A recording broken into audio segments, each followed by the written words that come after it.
नमस्कार विद्यार्थी मित्र हो, मी राठोड नरेंद्र माणिकराव आपल्या सर्वांचं या ऑनलाईन क्लासमध्ये स्वागत करतो. विद्यार्थी मित्र हो, आज आपण इयत्ता 7वी जनरल सायन्स या विषयातील 6वं प्रकरण मेजरमेंट ऑफ फिजिकल क्वांटिटी अभ्यासत आहोत. विद्यार्थी मित्र हो, हा या प्रकरणाचा दुसरा व्हिडिओ. पहिल्या व्हिडिओमध्ये आपण पाहिलं मास, वेट, त्याचबरोबर स्केलर क्वांटिटी आणि वेक्टर क्वांटिटी याविषयी चर्चा केली. आज आपण पुढे पाहणार आहोत. या ठिकाणी आपल्याला एक प्रश्न विचारलेला आहे बघा.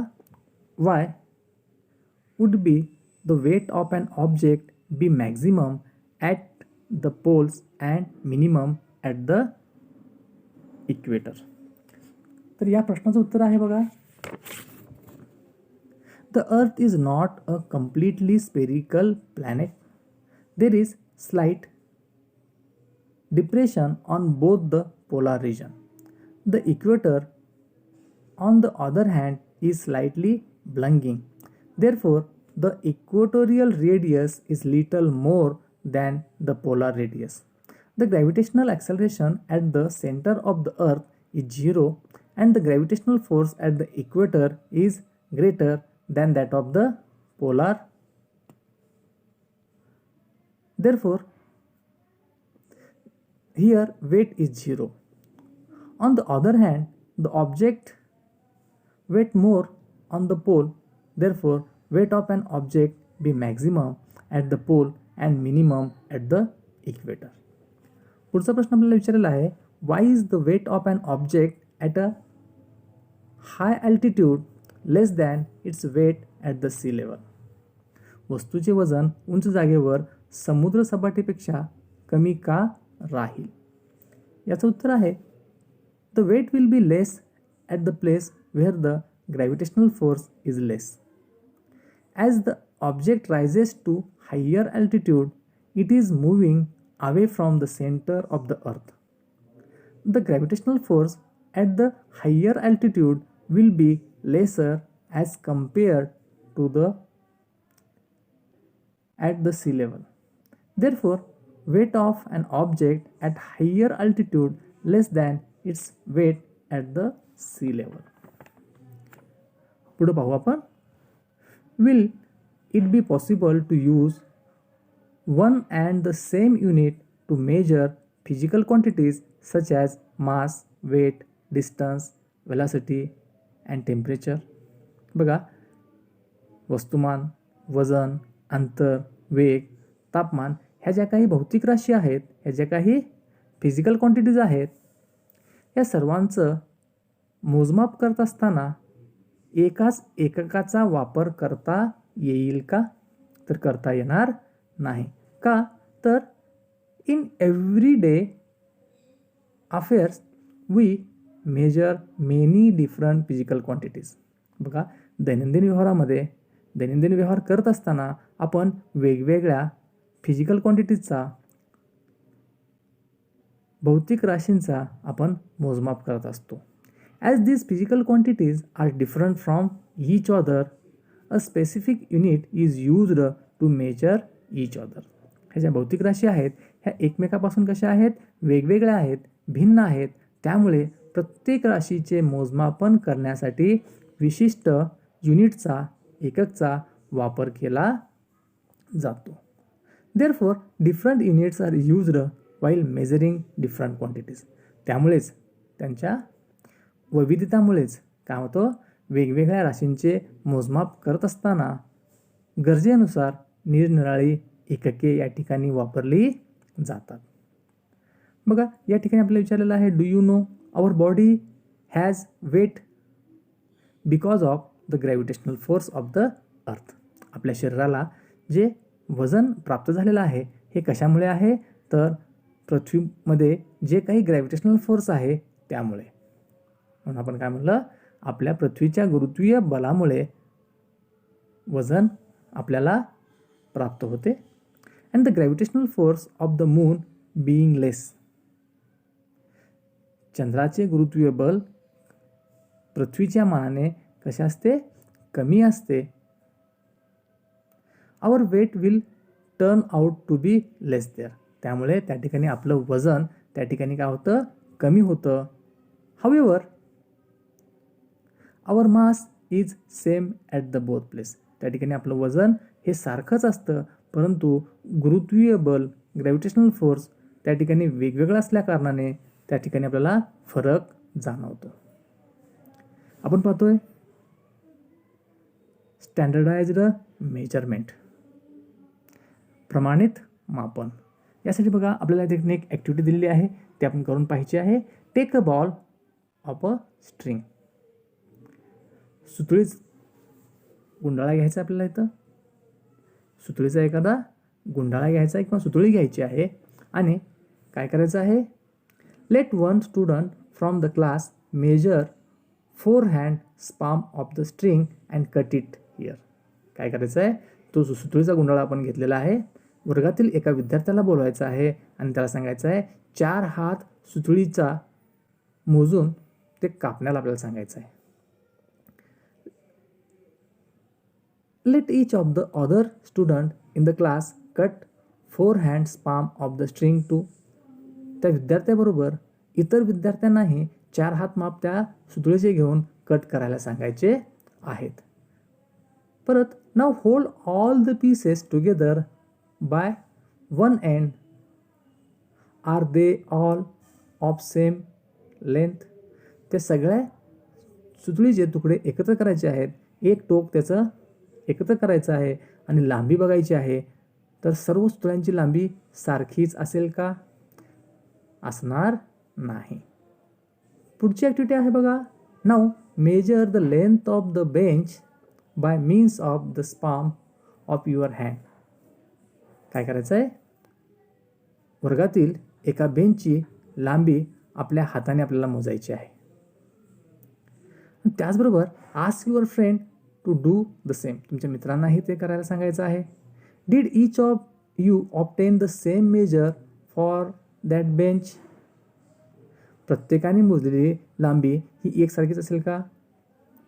तर ही सुद्धा एकसारखी असणार नाही. What would be the reason. असं होण्यामागचं कारण काय असेल? बघा, 4 हात सुतळी 4 हातच असली पाहिजे, परंतु प्रत्येकाच्या हाताचा आकार हा वेगळा असल्या कारणाने त्या सुतळीची लांबीसुद्धा वेगळी असेल. दुसरी गोष्ट, आपल्या वर्गाचा जो बेंच आहे तो बेंच फिक्स लांबीचा आहे, परंतु आपल्या हाताचा जो आकार आहे तो सारखा नाही, वेगवेगळा आहे. म्हणून त्या बेंचची लांबी जरी सारखी असली तरी आपल्या हाताच्या आकारामुळे ते मोजण्यामध्ये आपल्याला फरक त्या ठिकाणी जाणवतो. Standardised measures are required for measuring the things. मापनासाठी प्रमाणित मापनाची आवश्यकता असते. And such measures are called standard unit. आणि अशा मेजर्सना, अशा मापनांना आपण काय म्हणतो, प्रमाणित एकक, स्टँडर्ड युनिट असं म्हणतो. We have to measure many physical quantities accurately. अचूक मापन करताना निरनिराळ्या राशींचे मोजमाप करावे लागतात. To measure any quantity we use the unit specified for it.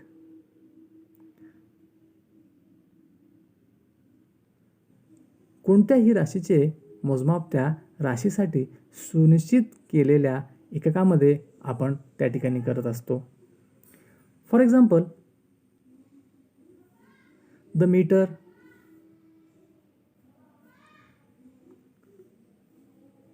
Is the specified unit for measuring the length. बघा, मीटर हे जे एकक आहे हे लांबी मोजण्यासाठी सुनिश्चित केलेले एक एकक आहे. Why is there a need for such standard unit. Suppose the span of a hand is accepted as the unit for measuring the length. With this unit, we can measure a length of a cloth as 2 hand palm, their hand palms, and so on. However, the length of the cloth measured by each one of us will come out to different, and that is why a hand's palm cannot be a standard unit for measuring the length. बघा काय होईल इथं, आपल्याला एक विशिष्ट मापाचा कापड cut करून घ्यायचा आहे आणि आपण काय केलं की हाताचा वापर करून, आपल्या वितेचा वापर करून किंवा स्पामचा वापर करून जर आपण कापड मोजायला घेतलं तर प्रत्येकाचा हाताचा आकार हा वेगवेगळा असल्या कारणाने ॲक्युरेट त्या कापडाची मोजमाप होणार नाही. प्रत्येक वेळी हे अंतर किंवा हे माप चुकत जाणार आहे. काय म्हटलं आपण बघा, समजा लांबी मोजण्यासाठी ताणलेला हात हे एकक मानले. या एककाचा वापर करून 2 हात 3 हात अशा प्रकार कापड मोजता येईल. मात्र असे केल्यावर प्रत्येकाने मोजलेल्या कापडाची लांबी ही वेगवेगळी होईल आणि त्यामुळे लांबी मोजण्यासाठी हात हे प्रमाण एकक होऊ शकत नाही. बघा या ठिकाणी आपल्याला म्हणलं आहे, always remember prevailing system of a measurement, प्रचलित मापन पद्धती. बघा MKS सिस्टम ही एक प्रिव्हेलिंग सिस्टम ऑफ मेजरमेंट आहे. मग MKS सिस्टम म्हणजे काय, तर in this system distance is measured in a metre, mass in a kilogram and time in a second. बघा MKS पद्धतीमध्ये मापन पद्धतीत लांबी मीटरमध्ये, वस्तुमान किलोग्रॅममध्ये, तर काळ म्हणजेच वेळ सेकंदामध्ये मोजली जाते. CGS system, in this system distance is measured in a centimeter, mass in a gram and time in a second. तर CGS सिस्टममध्ये, CGS पद्धतीमध्ये ही जी मापन पद्धती आहे यामध्ये लांबी सेंटीमीटरमध्ये, वस्तुमान ग्रॅममध्ये, तर वेळ सेकंदामध्ये मोजतात. In the MKS system of the measuring distance, mass and time are accepted as the fundamental quantities.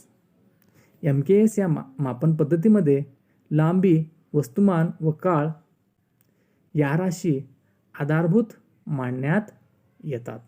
These 3 quantities are used to measure all other quantities.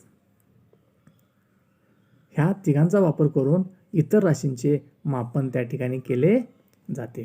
Complete the following table या ठिकाणी आपल्याला म्हणलेलं आहे. बघा हा टेबल दिलेला आहे. तर बघा फिजिकल क्वांटिटी, मास, डिस्टन्स, टाईम आणि स्पीड आपल्याला दिलेली आहे आणि ते आपल्याला लिहायचे आहे MKS आणि CGS पद्धतीमध्ये. मास CGS पद्धतीमध्ये मोजला जातो किलोग्रॅममध्ये, माफ करा, मास MKS पद्धतीमध्ये किलोग्राममध्ये मेजर केला जातो, तर CGS पद्धतीमध्ये ग्रॅममध्ये मेजर केला जातो.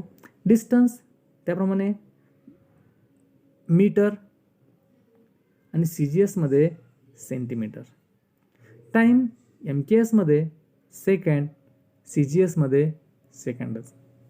स्पीड MKSमध्ये मीटर भागिले टाईम, तर CGSमध्ये सेंटीमीटर भागिले time. Okay friends, we may stop here.